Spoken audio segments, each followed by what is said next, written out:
What's going on, legend? Well, welcome back to Beyond the 90. We've got a guest back for the first time. It's on the second time this season. We've got David back. David, how are things? You'll be finding out today that things in the Norwich terms are much, much better. And we have this and same thing on our end as well. But I just want to put a quote to you from because I've rewatched what we spoke about last time, and I'll put the quote because I wrote it down specifically. Last time we spoke, 11 games in, the manager director, the worst. The manager has the worst win ratio in Norwich history. The sporting director spent 72 million, and they've got the team made the team worse. The executive director wants to move the team behind the goal, maybe with 3,000 fans. You were second from bottom, and you had 7 second halves with 1-0 losses. So since then, I think after the match, pretty much afterwards, you sacked your manager, and things have been looking. You're out of the relegation zone. Yeah, not only are we out the relegation zone, we've got the most points in the championship in 2026, scored the most goals and conceded the least amount of goals. The transformation that Philippe Clement has put into this team is nothing short of remarkable. He has completely turned around the football club. He has raised standards so high to a position where I can't believe we were even accepting what we were seeing. He has made a huge difference, so much so that if somebody told me after we recorded that previous video that we have an outside chance to get into the playoffs, I would have thought they were pulling my leg, joking. I don't think we will get to the playoffs. I think we've got too many injuries. We'll go into that in this video, but we have a chance, and we are. Oh, I can't believe how much better we are than we were when we recorded this video in November.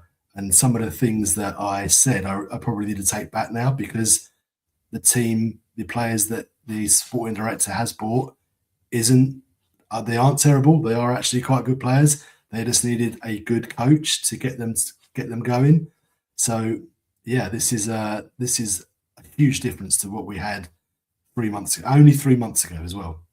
Yeah, and it seems like again, considering we spoke 3 months ago, it's for us. It's been a long 3 months, and things are coming back. But we'll get into some of the specifics. But let's get into the last game that you played against Sheffield Wednesday. I mean, what I've never seen a team get relegated in February, one win all season. Was that against you as well? No, that was against Portsmouth away. They beat Portsmouth away Sheffield Wednesday. They drew with us, but they beat Portsmouth away. That was their only win. So interestingly, it was like a testimonial game on last night because they had no pressure on them. We went 2-0 up. The game was pretty much comfortable. We lost another injury, which we'll go through in this video, to a key player. The second half was almost like somebody had offered people the opportunity to have an opportunity to play for Norwich. So let's bring a couple of subs on, let them play for a bit. Sheffield Wednesday have got some quite good youngsters. They just don't really have a team, and they don't really play as a team. I think we could have scored a lot more goals, but the credit has to go out to their away fans who travelled down. It must have been a 4-hour journey. No idea when they got home, and they did not stop singing the entire game. Considering the fact that they have been the earliest relegated team ever in the championship, they were a credit to their club. Yeah, again, that's unbelievable to hear that. And I always, sometimes you get lost as a fan going, "My team is the worst," and it's just they never treat other teams like that. And then you stop and you think about how Wednesday have what they've had this season. The fact that, as you mentioned, credit to them. And since that, as you mentioned, on the winning run you're on, bit of a weird one. But what are your ambitions for the season? Is it just to stay up? Are you thinking is it just to try and rebuild ahead of next season? So the ambitions for this season, I would say, is a pipe dream, but unlikely, is to finish in the top 6. The other one is to beat Ipswich at home when we play them. But weirdly, the other one is to see what our team can do against some teams we've done pretty poorly against earlier in the season. We have 15 first-team players injured. That is a lot of players that is not available. 15, and I've read as well today that you've got a couple of players coming back. So that's unfortunate timing for us. Mo Torre, who scored a hat-trick against Oxford, he has done his groin in. We don't know if it's torn or whatever, but he was, after 9 minutes, he was substituted. So we brought on, his name is Mateus Fiscoren. He's from Brøndby. He's actually a really good player, but he doesn't get a chance because he's effectively fourth choice striker. But he's actually very, very good player. He actually got taken off because we couldn't risk having another injury. Otherwise, we will be playing the rest of the season with no strikers. So he came off for a centre back who played up front. Now, evidently, this centre back who we've got from Ajax, he has played up front in his youth career, but he's now a centre midfielder, straight centre back. So that's not an ideal scenario, which is why we need to keep the players fit. So yeah, the ambitions are top 6 is a pipe dream, as I said, but it's not absolutely out of the realms of possibility. So we'll see. I've got full faith in the manager now. He's done an unbelievable job, and the fact that we've got that record of the highest amount of goals and most points with all the injuries we've got next season, Norwich fans are really looking forward to. Yeah, and it makes sense too, but I didn't know that stat. But you got the highest points this season, which is mental. And how this year, sorry, this beginning of the year, yeah, that's crazy. And with that, what do you think he's changed? Is it just the atmosphere? Is it because sometimes it just takes, and we've had it with Gary Rowett. We'll probably get into in a second, but how he's changed the club in such a small period of time. Because when Phil Clements come in, I imagine you were like, let's see what happens, but we've got faith in something. But as you mentioned, it's been a complete 180. Yeah, so he came in and he effectively labelled the team unfit. He did it. One of the first things he did was a bleep test, and it was shown on the social media that the players doing a bleep test. Now, I don't know how they felt about that. They must have been a bit embarrassed because he basically just called them out saying not fit enough, too many injuries. I think the too many injuries has come back to the, quite frankly, bizarre pre-season that we had. So we had a pre-season where there were games on the same day and in different cities in Belgium, Holland. And we're trying to work out, well, who's playing in that game? Who's playing in that game?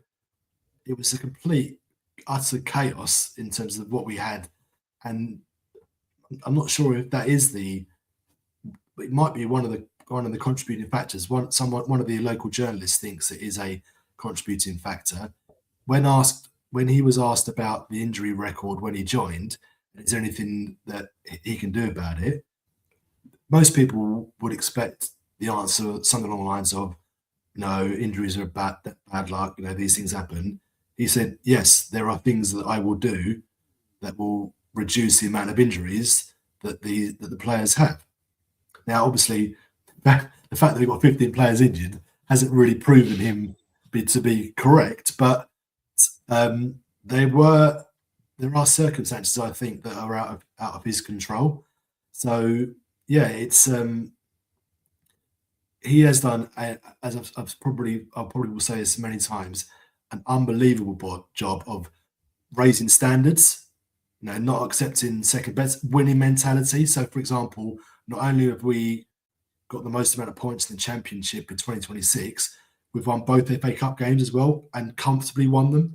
So we beat Walsall 5-1, who are top of League Two. We beat West Brom 3-1 after beating them 5-0 the week before or 2 weeks before that.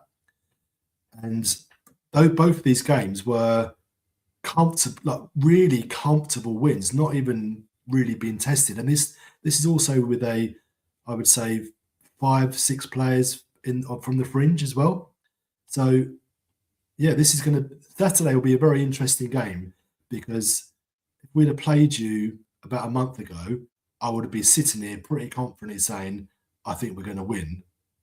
But it seems like you've picked up as well, and you've got a competent manager there. That's quite key in this division, and you're also at home, and I do think home advantage in this division does count for quite a lot.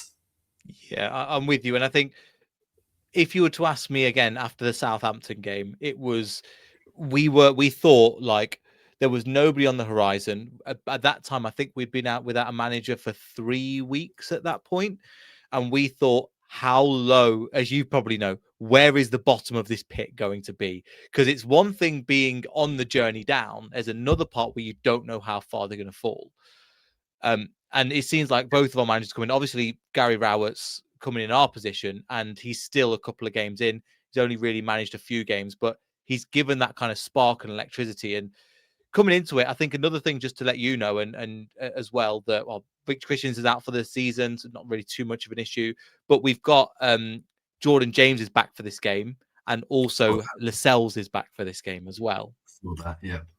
Yeah, that's bad timing for us. The fact that you've got a new manager who's competent and you've got those players back. But what is quite an interesting stat is we have played the following games against the teams in the bottom of the league, and the scores have been Charlton, we beat them 1-0. West Brom, we beat them 5-0. Blackburn, we beat them 2-0. Oxford, we beat them 3-0. And Sheffield Wednesday, we beat them 2-0. So we've won all of those games against teams in the bottom and haven't conceded a goal against any of them. Have they been away from home or at your ground? So Charlton and Blackburn and Sheffield Wednesday were at home, and West Brom and Oxford were away. The West Brom away win, 5-0, it was a case of we could get 6, 7, 8 here. It was complete capitulation from them, and I'm not one who thinks that you should be getting rid of managers after 8 games, but I'm not really sure how he even got the job in the first place. I don't know too much about him, but we've beaten him twice, and he's only managed 8 games. So, yeah, that's mental. Do you think they're Well, it's one of the things where we were saying the same thing about our clubs, where we can see it going down. Sometimes it just takes a manager and a change, and they can come right back up. And I think that was normally it's because you mentioned a good point, which I was going to get onto anyway, a little bit later, but you brought it up now. I was going to say 3 to go down. It's now 2 to go down because one team's been officially confirmed. Who do you think that is? Because again, we are technically, well, I need to refresh it now, but I think we're still technically in the relegation. We're in the relegation zone. But who are I'll bring up the table now as well. Who do you think is the team to go down? Well, I think Oxford are going to go down. You probably would agree. Yeah. They were very fortunate in our first home game under Clement, where we should have really put them to bed, and then they equalised in the 95th minute to make it 1-1. I would have to say it does depend quite a lot on who West Brom get in as their replacement manager, because they looked pretty poor against us. I mean, the fact that they beat us at our place under Manning earlier in the season, and we've just turned it around and beaten them 5-0 and 3-1 in the FA Cup. I can't see you going down. Could be wrong, but I just can't see you going down. But if we beat you on Saturday, we'll be 11 points above you. And I can't see in the space of 11 games 1, 2, 3, 4, 5, 6, 7 teams or 6 teams catching us if we win on Saturday. I'd be very surprised if they did. At the moment, I'd have to say, just because I don't know who they're going to get in as their manager, I don't think they've appointed anyone. Do you think? Have you heard of them appointing anyone? I can't think of it. No, I haven't heard. I think that appointment will be huge. If they get that appointment wrong, I think they're gone, which is quite surprising considering they are pretty big team and a pretty competent team statistically in the championship. Who do you think is going to go down? Yeah. I hope it's not us. I agree with you with Oxford. I think Oxford, do you know what it's like? It reminds you they're a nice club, nice team, but they're punching above their weight. I think Yeah, that's the way to look at it because of the wage, and it's not trying to put them down. I think for the team they've got, it's a bit like a child when they have the tooth just on its last legs. It's really wobbly, but it's not quite come out yet. It's a bit like that where Oxford are it just needs to go, and that's not nothing against them. They've done really well under a manager that we know that we had. They've worked really well, but I think so it's down to one spot. If West Brom get that appointment right, then great. But just to think about the heights that they fell from Corberan when they were pushing, where they were so close to getting in the Premier League, only a couple of seasons ago, like the yeah, way that the Championship changes. yeah. I'd like obviously us to stay up, but I think now we've got Rauer. I think he's the closest thing to what Neil Warnock used to be, of just right, get him in, if case emergency, break glass. And I think he's been brilliant for us. I think we will stay up, and I'm not sure because I'll be honest. I think you're clear.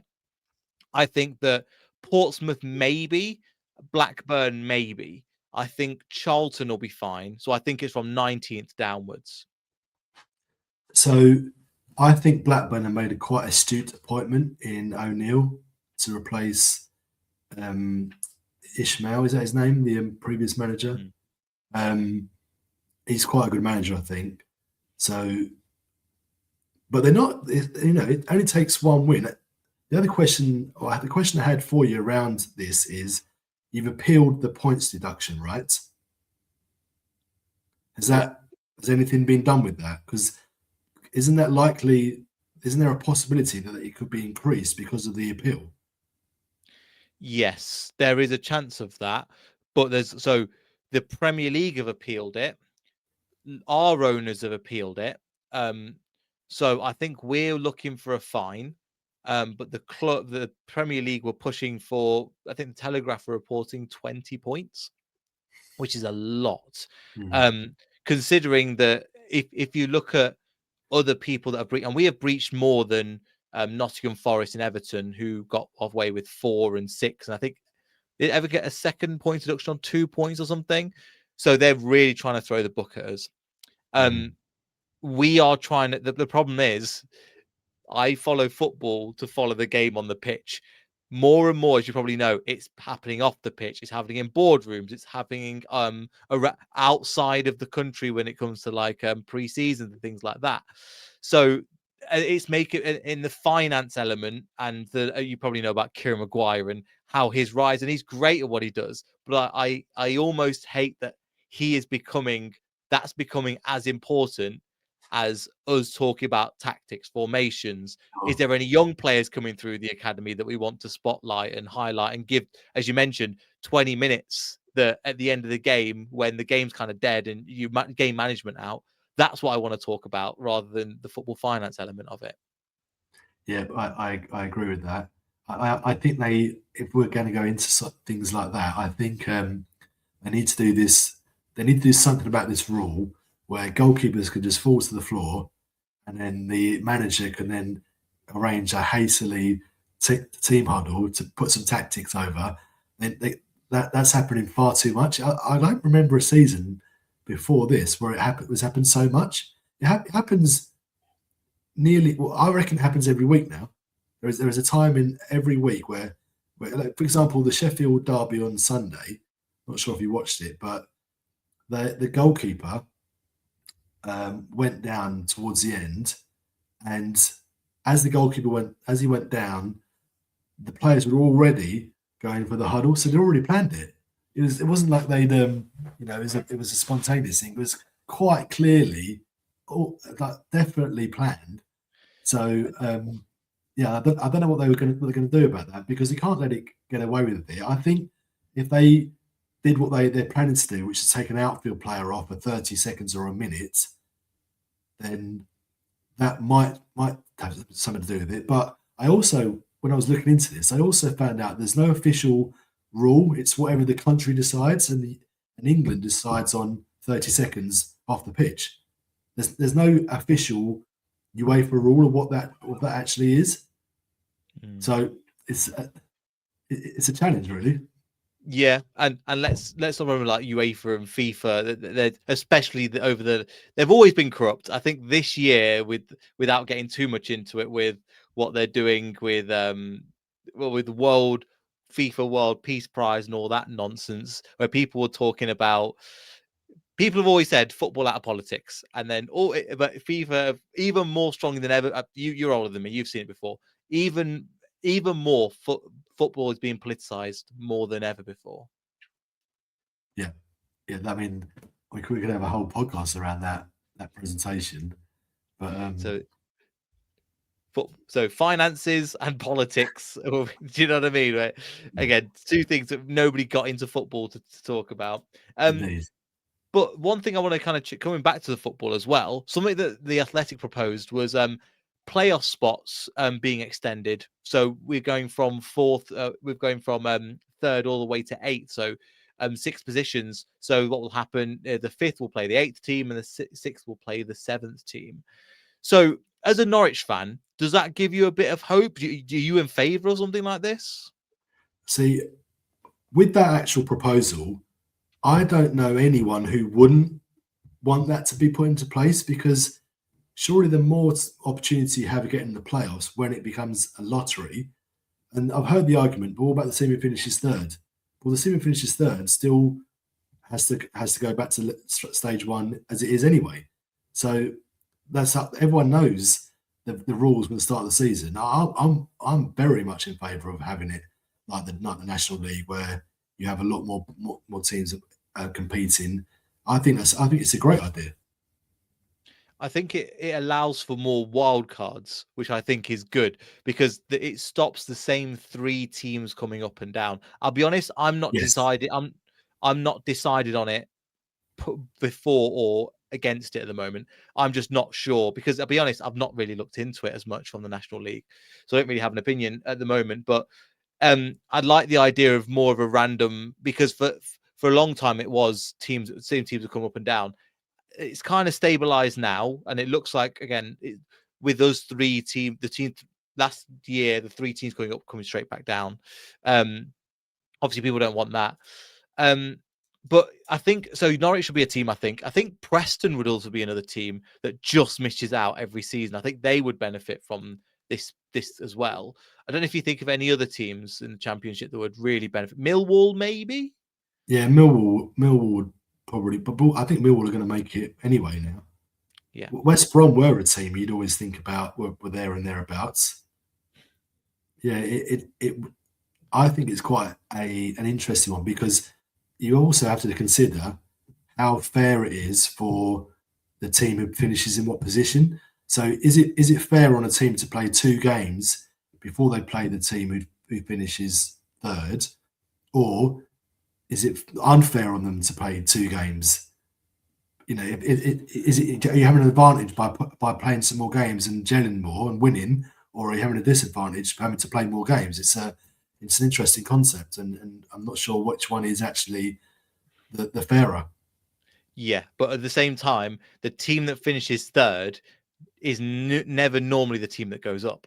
So it's almost again, because it's illogical. But football is again illogical, and it's the confidence element of it. And we saw with how badly we were doing. Our team objectively was better than 90% of the teams in the league, but confidence took us. Well, again, illogical that we were 3-0 up and we lost 4-3. But this is the club. This is the club, and how quickly Rowett's managed to turn it around. But yeah, it's speaking of that and coming into it, obviously. Who do you think now? Because we're coming up towards the end of the season. I think less than 12 odd games left now.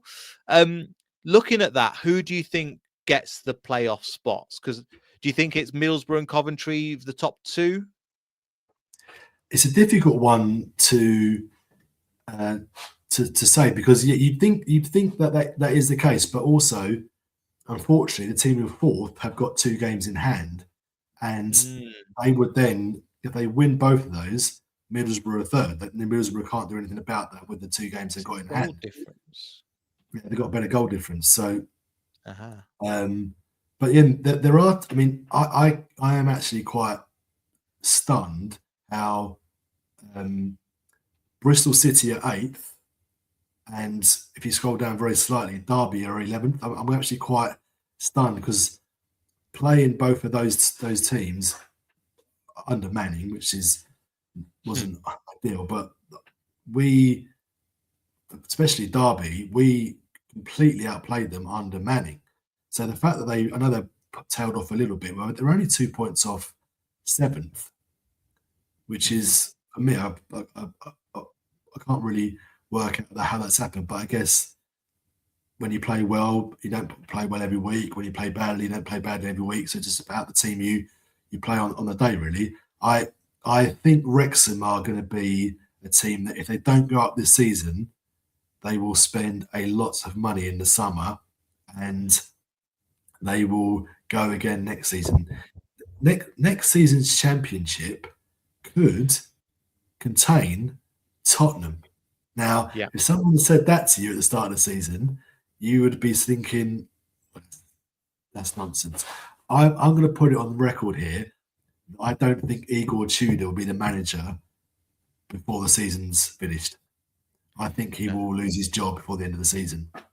They'll throw a Hail Mary and they'll just anything to stay in this league and they're not designed for it. There'll be FFP issues because but they've got the revenue for it. But that is the wages they're on is crazy. I still don't think they'll get relegated. I'll be honest. They are in I, an absolute mess. I And I agree. think go for it. Sorry. I absolutely agree. I don't think they'll get relegated, but I also don't think that any of them have got a relegation release or relegation clause for a lower wage if they do get relegated. Yeah. I think that if Arsenal win the league and Tottenham get relegated, that party at Highbury is going to be unbelievable. But I think that I don't think they're going down. I just think they're just in a really crap position. And they should be obviously doing a lot better. But it'll be interesting to see if they get into FFP troubles, because obviously if you drop that many places in that period of time and you expect it, that's what will happen to us. It wasn't just FFP. There were loads of issues that we had. I don't know if you heard, but I think at the time we had 118% revenue to wage ratio the year we Wow. went down. So that's equalized to about 47 or something percent now. So we're way under that, but 118 for a couple of years when we got Wow. relegated. That was the year before, that's the year we got relegated. So it was even worse in the championship. But so I'd like it for the fun, but I don't think it's going to happen. I don't think, I know they're the favourites to at the moment out of everyone apart from Burnley and Wolves. I don't think West Ham will go down. I don't think they will, because I think You they've think got Nuno's got it in him? he's not a spectacular and he's not a gung ho manager, but he does have something about him. He did a really good job at Forest before he got sacked. Did a really good job at Wolves. It was a strange decision when he went to Tottenham and it didn't suit either party. But I think West Ham could have got a lot worse as a manager, and he has steadied them a bit. I mean, the weekend result where they drew 0-0 with Bournemouth, that might, on the face of it, might not be seem like a great result because Bournemouth at home, but Bournemouth are a good team. Bournemouth are a much better team. So the fact that they didn't allow them to score and nearly nicked it right at the end, they I think Forest are going to go. I think Forest are going to go. Forest makes sense. But again, would they get into more FFP issues? Because I don't know if they've got relegation clause in their contract because they were pushing up so high up the table beforehand. But yeah, I think that out of all of them, it's probably going to be. Do you think Leeds could be dragged into it? Yeah, they could definitely be dragged into it. I'm actually, being a Norwich fan, I'm actually quite vindicated that Daniel Farker has done so well, because he Mm. was he had a lot of stick for being relegated twice. I know the second time he got sacked very early on in the season, but I I still believe that the players that the first season, I think we spent £800,000 in for in. I mean, that's not enough for League One, let alone the Premier League. And the second season, There's we some players spent, in Saudi on that on a week. yeah, exactly. And then the second season, we spent we were one of the highest spenders in the entire whole of Europe, and not a single player you can really say worked. So he was very unfortunate with the setup of the sporting director head coach role, where I don't know how much say and I think it obviously changed, and it depends on the club and who's a sporting director and things like that. And I'm not sure what power the sporting director has, or what's power the manager has, or the head coach has. Sorry, but I do think that in our case, the sporting director has got a lot less in terms of say under Clement than maybe Manning had. So Mm. Yeah, I see what you mean. Sorry. no, good. I forgot what I was going to say after that. Nah, it's all good. Yeah, so with the I hear you with that, and I think also with Farker, the Farker, team that's was it. performing kind of like Oxford. They were performing better than the squad that they had. I remember a couple of times we played you, and I was thinking, God, we got away with one there. But you played good football. Yeah, The players just weren't good enough to execute the style that he needed. It was good enough to get out of yeah, the Championship, and clearly, yeah. but the Premier League is such a big jump. I think it just needed investment, and I genuinely think you could have stayed up. Yeah, we were quite unfortunate in the first season where we'd just beaten you at home 1-0, and then 2 weeks later, all the games were cancelled because of COVID. And when it resumed in the summer, we lost 10 games out of 10. Now I can't still to this day work out how we did that. Did we undertrain? Did we overtrain? I don't know. It's even 10 games out of 10. You expect to at least draw one or win one. You wouldn't expect to lose 10 out of 10. So yeah, I had that had COVID not happened, would we have still gone down? Possibly, maybe, probably, but we wouldn't have drawn. We wouldn't have lost 10 out of. Not only did we lose 10 out of 10, we also got knocked out in the FA Cup quarterfinals in front of no crowd as well. So we had an opportunity to play Manchester United at home in the FA Cup quarter final in front of a sold out home stadium, and he got played. Yeah, I still think about that. It's such a bad way to end the season, but Yeah.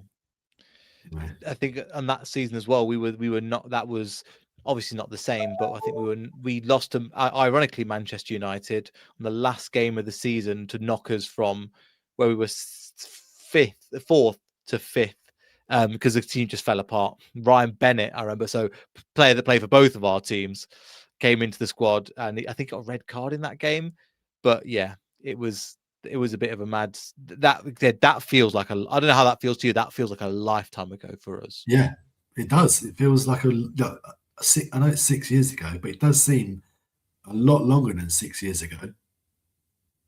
Yeah, I remember Yeah, when they paused the football for that particular game week, and I thought, blimey, they're pausing it. That's not.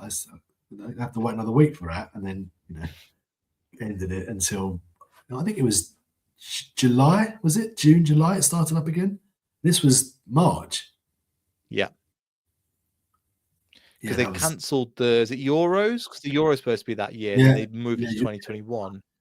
And not only that, the 2021 season, we got the most points we've ever had, and all but 4 games were under complete shutdown.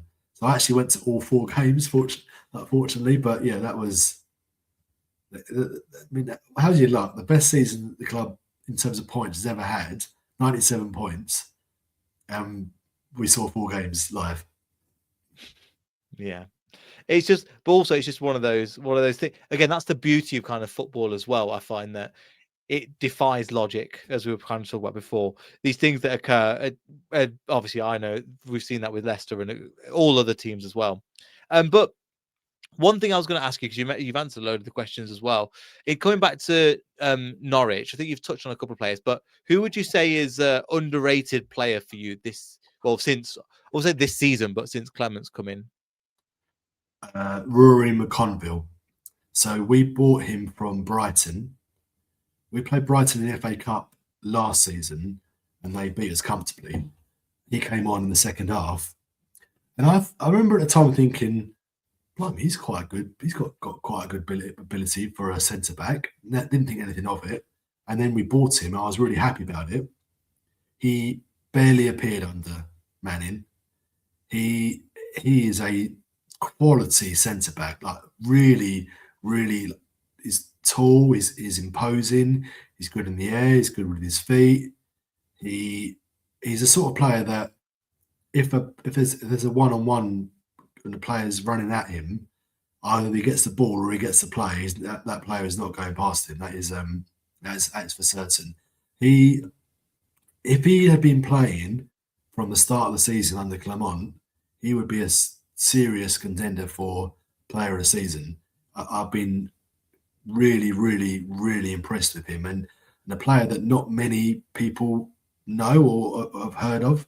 So he's shone under Clement, but actually, just on reflection of what you said about underrated players, he has improved every single player that we have got. Every single player is now better than they were before him. So we had a player called Pelle Madsen, who we got from Denmark, who we got him in, and everyone was quite excited about him, and he didn't really do an awful lot. Since Clement came in, he's turned into a prize loader Mateus. He's a player who can pass, tackle, create, and unfortunately he got injured. Another one of the injuries we've got, but I think he's back running now, so he might be back in a few weeks, which will be a massive thing for us. There's also Jovan Makama, who a striker we got from Lincoln for £1 million or 1.2 million. I think I might have mentioned him in the previous podcast, but he has stepped up again. He's 6'5" striker, built, really, really strong, and he got an unfortunate injury, which against Blackburn, I think he broke a bone in his foot, so he'd be out for a while. But again, another person who could have got player of the season with the run he was on, and he might come back for the end of the season, but it's got unlikely that he'll get that now. So there are a number of players who I could have mentioned there that they've all, every single player is now a better player, and this is with 3 months of work. So with a whole summer pre-season and getting his ideas across, I wonder what he will do. I was actually pleasantly surprised when I found out who was going to be the next head coach, about how impressive his career stats are, in that he's won 56% of his entire career. Now, people point out that, Rangers, there's only 2 teams in Scotland. Well, Rangers are 4th, I think, or 3rd, and he only lost 15 games in a year and a half at Rangers. That's quite impressive, considering they were in Europe. That's quite impressive.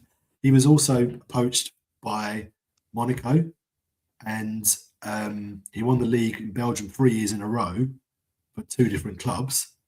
So when I first found out it was him, I was okay. But I could not have been more wrong. He has been, I'm going to say again, amazing for Norwich. Amazing.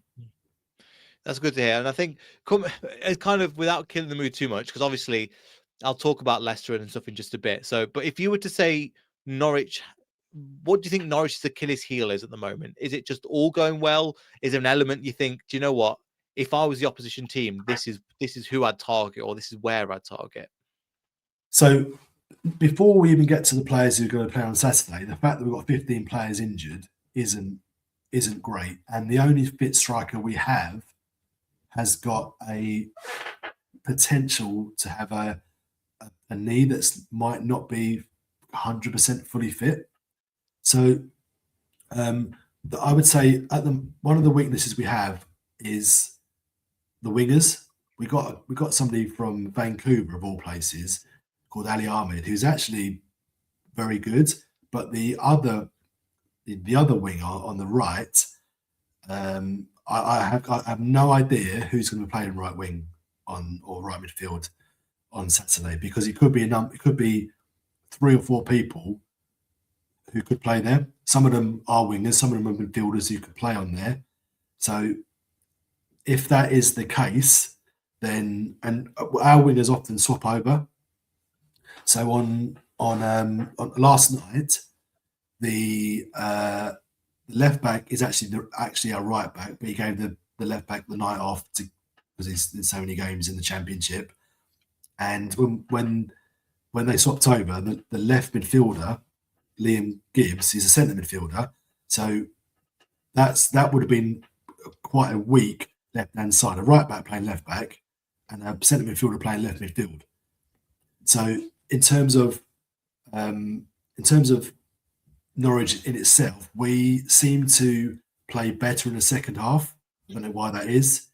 We often start games slow, and obviously half time sort it out. But for example, Birmingham game, where our first defeat for quite a while, we were 2-0 down after about 12 minutes.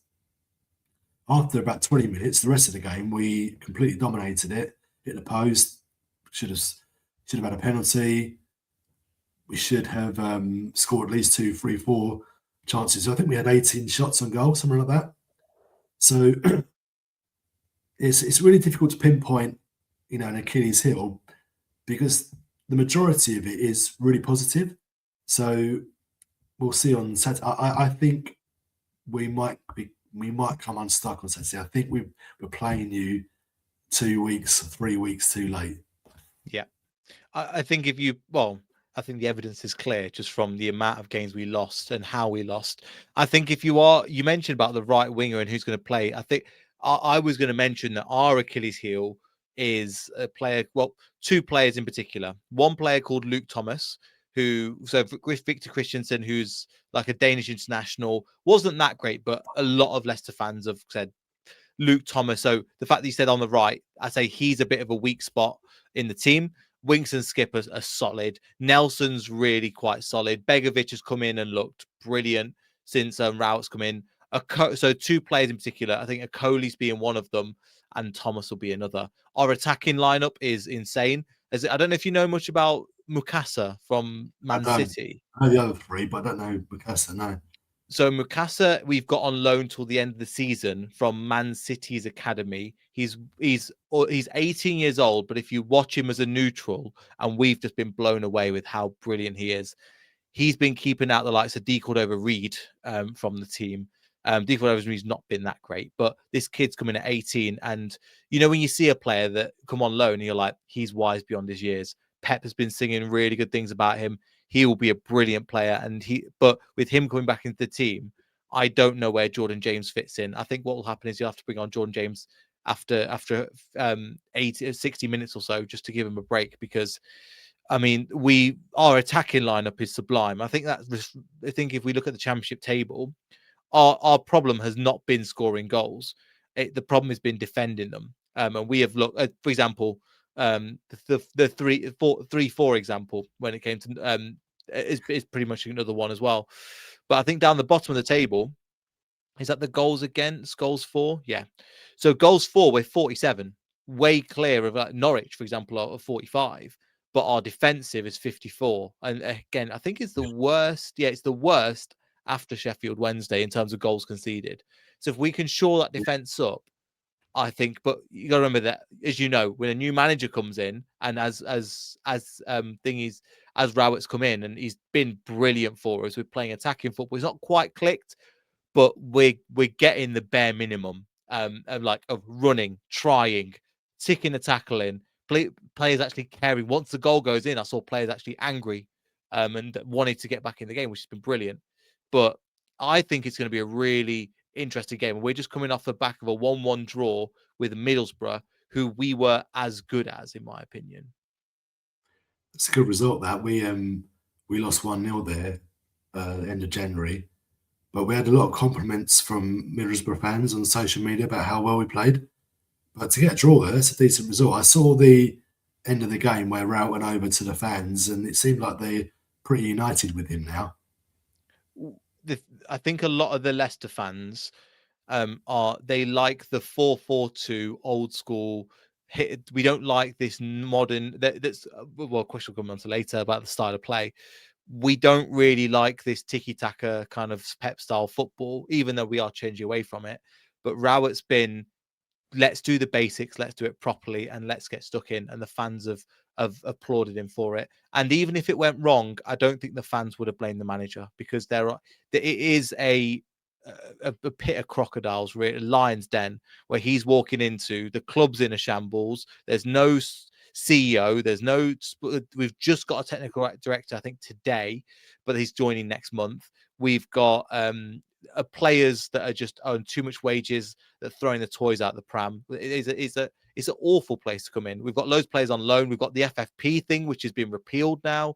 It is an awful situation to be in, but I think he's just doing the basics, and he's doing it well. And as you know, the team should be good enough to get top 6. I think with the quality of the squad, but it shows you how much confidence and how poor some of these attitudes of these players have been. And Rout's been brilliant for us so far, and I hope he keeps us up. And I wish him all the best for his career, because I don't know if we're going to keep him on past the summer. The problem wasn't Rowett. The problem is we got rid of Marty, and then we started to recruit for managers. We went and looked at all these other managers. Then 4 weeks in, then we go, we haven't got anybody else. We've got to stick with Rowett. So Rowett was like the backup option of the backup option. And I think that's the same thing that happened with Steve Cooper. But he's night and day better, in my opinion, better than Steve Cooper. I know it's 2 different squads, but I feel a lot more affection towards what he had and the situation he had compared to what Cooper did, because that was a very, very odd appointment. The thing about League One is, if you get promoted first time, it's actually quite fun. If you don't, you get stuck there. It's not fun at all. So fortunately, we went down in 2009 and came straight back up, and comfortably came straight back up, and then did the double promotion. But if you get that, how many years were Forest in League One for? They were there for a while, I think, and they took them a long time. Coventry, wasn't it? Around the same time. Yeah, possibly. Coventry went down to League. Did they go down to League Two? Coventry went down to League Two. They had to share the stadium with Birmingham City at the time. And then they played games at Northampton as well. Is that right? Yeah. Bizarre. And yeah, again, it shows you the power of football as well. Look how well they're doing in the Championship after sacking Robbins, who I thought was going to be the man that gets them to promotion. Yeah. I'm not sure how Lampard will do in the Premier League, but it does obviously depend on how much money he's given, and not just that though, what he does with it, because he's all well and good spending money, but the majority of the players that we have that are going to really excel, we either pay nothing for them, Pookie, or very little for them, Buendia. And when we pay big dollars for like people like Ricky Van Wolfswinkel, we never really seem to see the success of that. So it's about what you spend it on rather than how much you spend. Yeah, and it's the strategy. It's not just, for example, you could buy a player for lots of money. If he doesn't fit the system, I think we've both seen it just looks like somebody's playing the wrong sport. Somebody that thought they were a basketball player and then now they're just, oh, here's a football team you're throwing into, and it just looks completely off. So Chris Goran, who we bought from Bromby, he was a Thorup signing, the previous manager for Manning. Then he never actually played him because he was sacked before then. So then Manning had him, didn't really know what to do with him, and now Clement's got him. And this is like 2 managers later who actually was the one who went out to actually buy him. And he, because of the fact that he was 4th choice, 3rd now, because Sargent's going to go any day now, we're waiting for it to be confirmed. But his 3rd, 4th choice, he's hardly played all season, yet he's got the best goals per game ratio, goals per minutes ratio out of any player in the league. So that's mental. we'll see what it's like. He's going to have a run now. He's going to have a run for a few games here because of injury. Yeah. Yeah, I think when you were saying that, I was thinking about Leicester and how somebody like a Harry Winks, even though he's only been here 3 years, he's obviously had Enzo, then he's had then that style, then went to Cooper, then went to Van Nistelrooy, now then Marty, and now he's had 5 managers and he's only been here 3 years, and he's one of the players, which is, I think, now that Vardy's left, I think that Ricardo Pereira, our right back, he's been here since 2018, so like 8 years. Half of it has probably been on the injury table, but he's again Claude Puel, Brendan Rodgers, Dean Smith, then Enzo Maresca.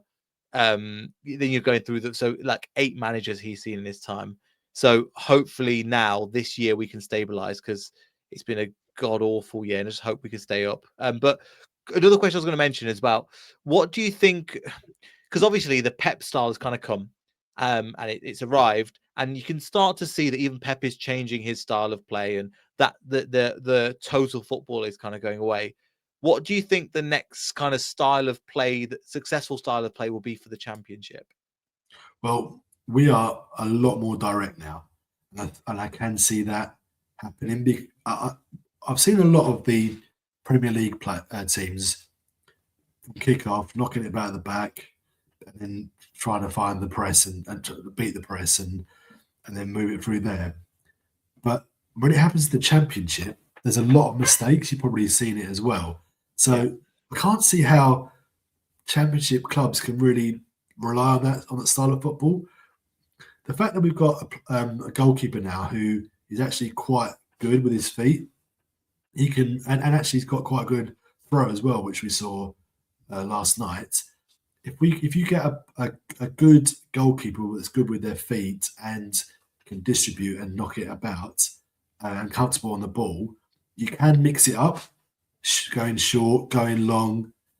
It's a difficult question to answer because I'm not really sure there is a particular style in the Championship now. I think the teams we've been playing, there's loads of different styles of players, loads of different formations. It must be quite difficult for the analysts to actually, pinpoint. Right, well, we need to stop. We need to put a low block on this team, and then we need to put high press on this team. And it's difficult to work that one out.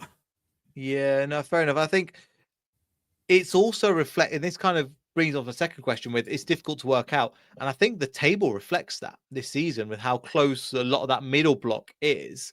From you, bit above you is only like 11 points up to the middle. Have you? For me, it's been one of the most equal championships, with the exception of obviously, I'd say obviously Sheffield Wednesday have just been awful, but it's been quite.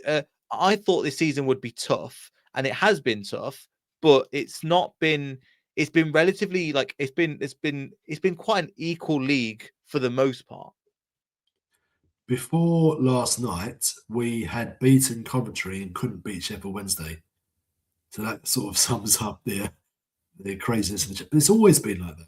Anyone can beat anyone in the Championship. You can, if you were a betting person, and you did accumulators in the Championship, you'd probably make hardly any money because it's so unpredictable, like completely unpredictable. I was actually overly confident for the Birmingham game because I thought Birmingham were good at home, but not great away.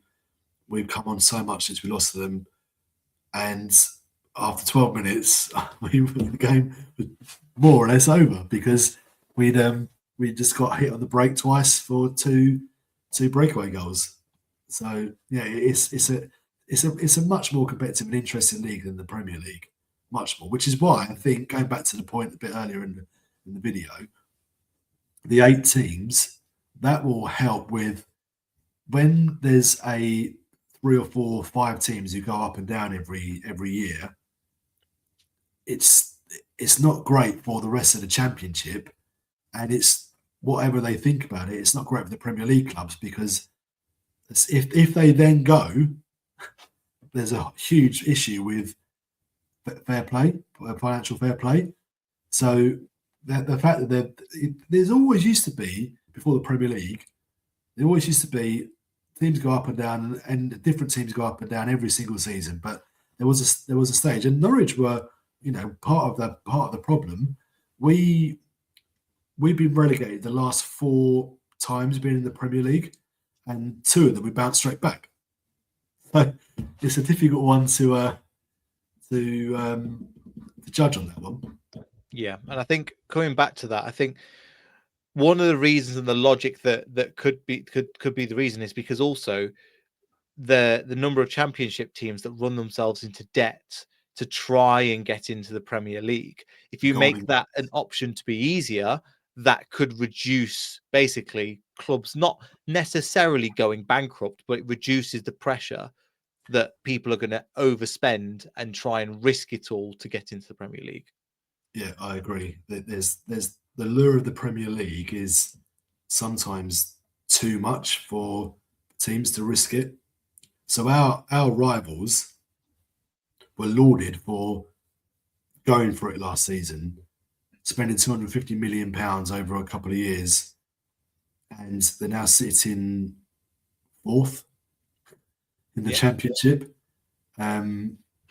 So again, they've got wealthy backers, but if those backers pull out now, and they've got all those players on high wages, and they don't go back up again, I mean, I think that happened to them about 25 years ago. So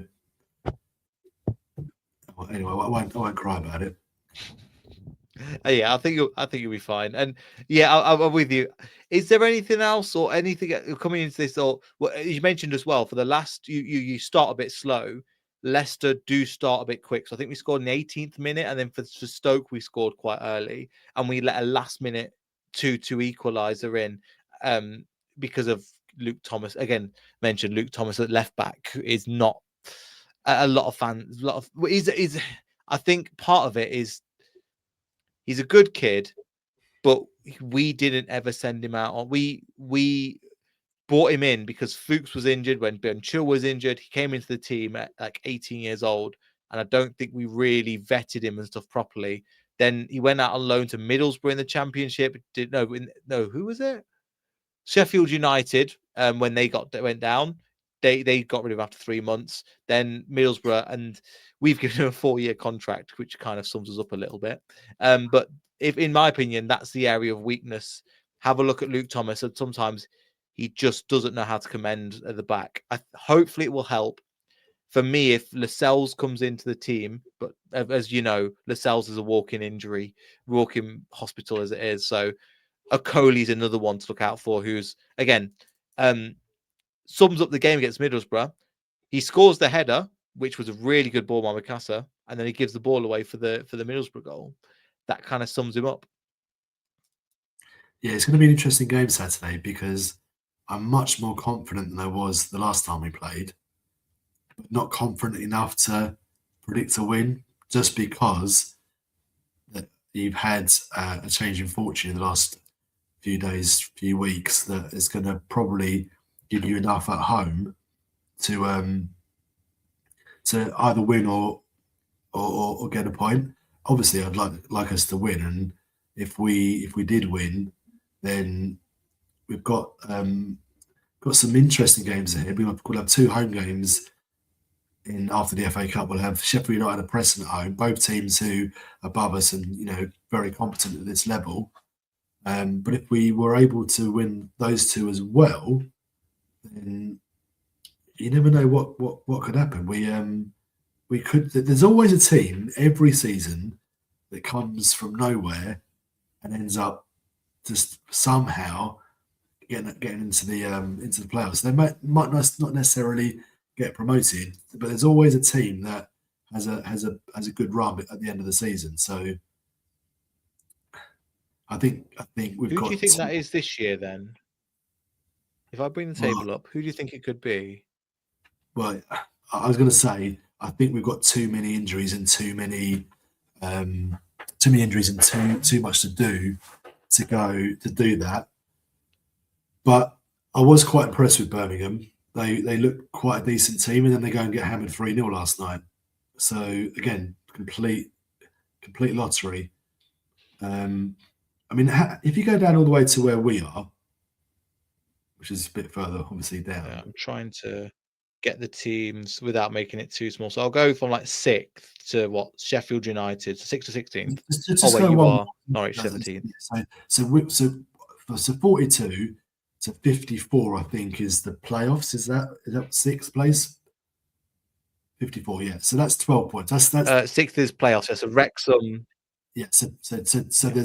there's 12 points. That's unlikely that we'll make that up in 12 games. Unlikely. I mean, could happen, but if we did make that amount of points up, well, probably one of the teams above us already could do that. So I didn't actually realise that Southampton was 7th. I just thought they were about 13th, 14th. The fact that they're 7th, they've got players who are, in my opinion, too good for this league. They could be not really going to be a team that coming from nowhere, but they've already sort of done that. They've already come from nowhere because they that win over you for example. So there's a few teams I've not been impressed with at all this season. I don't really want to name them just to curse myself, but there are teams. Birmingham, I think, are quite good. Southampton, even though we beat them, I thought they were good when they came to us. And there's also, have you played? You must have played Swansea, right? You obviously must have. Vapotnik We from played Swansea. Swansea. I think, yeah. Vapotnik, he looks quite a handy centre forward, considering they got him for nothing from France at Toulouse, I think it was. And I think he's the top scorer in the league. Have you got? Is it say top scorers on that website? Have the top scorers? I can find the championship top scorers. I'll be He scored honest, plus against I've us. been so depressed with Leicester City. I've not been paying attention to things like this where I usually do, just because it's been so championship top scorers. Let me get this up. Vapotnik's top, Harry Wright, Hadji Wright, sorry, second, Ollie McBurney third, which Jack Clark in let me get this up. Jack Clark's Yes, half of his goals have been penalties. Yeah. Whitaker. Wow, I didn't know Whitaker had got that many. Or Gelhardt. Yeah. Armstrong plays the Wolves now. Mm-hmm. Kiefer Moore's on 11. Thomas Asante. Ajiman, yeah, he's been holding it up for them. Ellis Sims. McCain was on there for you. Yeah, he's a sort of player that shows that you can buy lower league English players and they can do a job in the championship, and he's done more than a job in the championship. He's been superb. One player we were linked with, I forgot what his name is now. He was, I was like, this is the kind of player we need to buy. He was from Wickham and he ended up going to QPR. I forgot his name. It was a striker. Kone, that's it. He looked like a really good player, and I think he's just been let down by that. I think just looking at that, our top scorer, which is not too surprising, has been Jordan James, who's in joint 15th. And bearing in mind he's come on loan and he's been brilliant for us. The Tower was then on 24 in 20 joint 24th position. But all of them, how many players on 24? So Thomas, Zaz, Twine. There's quite a few players on that, but the problem has been scoring goals for it. Has been defending them, and I think if we're going to stay up, it's going to be the defense that keeps us up. And that's what Rowett's good at: getting a team. Don't do the basics. Get your foot stuck in. The problem is we have some players that I think that have designed. They knew they were coming into a team that might be like quite technical, and I'm hoping Lascelles, if he can stay fit, is just an old school. Get your head on it, get your legs on it, lead from the back, and keep this team in the Premier League. Said Premier League Championship. So we had a January signing of Paris Magoma from Brentford. We didn't pay that much for him. He is so technically skilled, but he can potentially be a liability. So he played against West Brom in the FA Cup. He was brilliant. And they asked Clement after the game if he was impressed with him. And Clement basically said, I don't want a circus. He was doing all these tricks and flicks. So he is quite strict with that. Again, last night, I'm not sure if you saw our goals. He scored a brilliant goal last night for us with his left foot, and he's right-footed. We've also got a player called Anis Ben Slimani, who played for Sheffield United, who had no appearances whatsoever, maybe one under Manning, and is now playing a new position just behind the forward. And he scored 4 or 5, 6 goals in this year.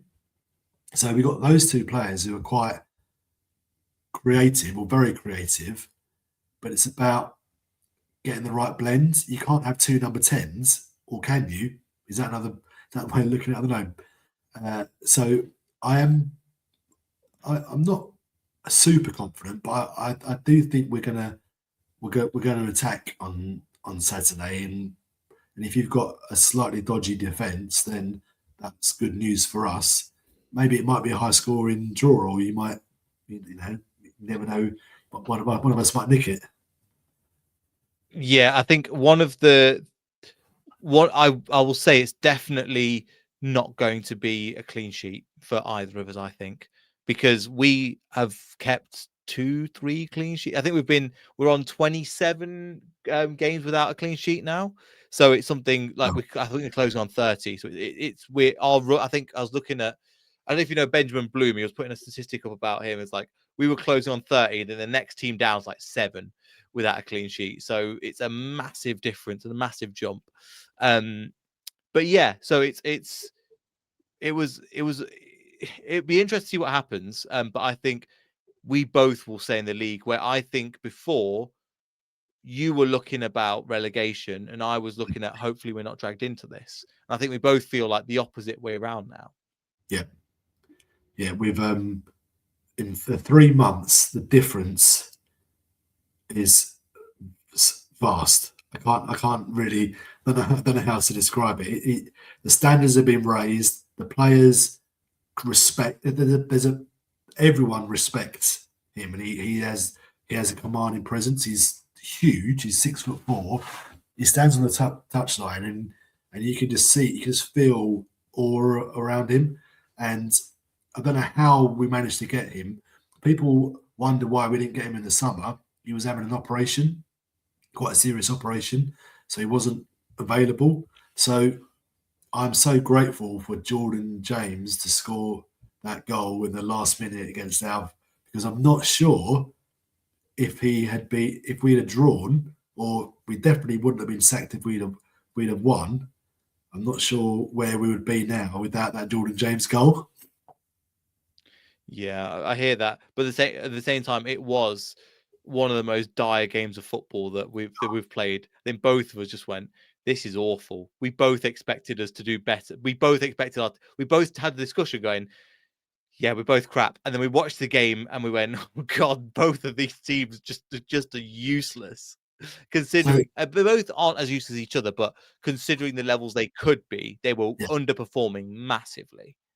So Chris Goran scored the goal for us that day with that shot with his left foot. And I think it's a rare he either started. It was a very rare appearance because he hasn't played too many games for us. So he's already got a goal against Leicester. So let's hope on Saturday he continues that run. Yeah, well, let's hope we can get a win again. We'll see. But David, it's been a pleasure having you. Any final thoughts or anything you want to close with that we not mentioned? I'm looking forward to next season, see what we can actually do with a full training session, full pre-season. And see if we can challenge for automatic promotion. Sounds good. I might get you back on actually in the summer to do like a review of the season, etc. Because that'll be quite fun to do as well. Yeah, But yeah, if you've enjoyed, like, subscribe, all that good stuff. Hopefully you enjoy these longer style podcasts. We might be back with a couple of videos because we feel a bit more positive about the football now. And hopefully we can stay in the league. Like, comment, subscribe, and we'll see you all in the next video. So goodbye.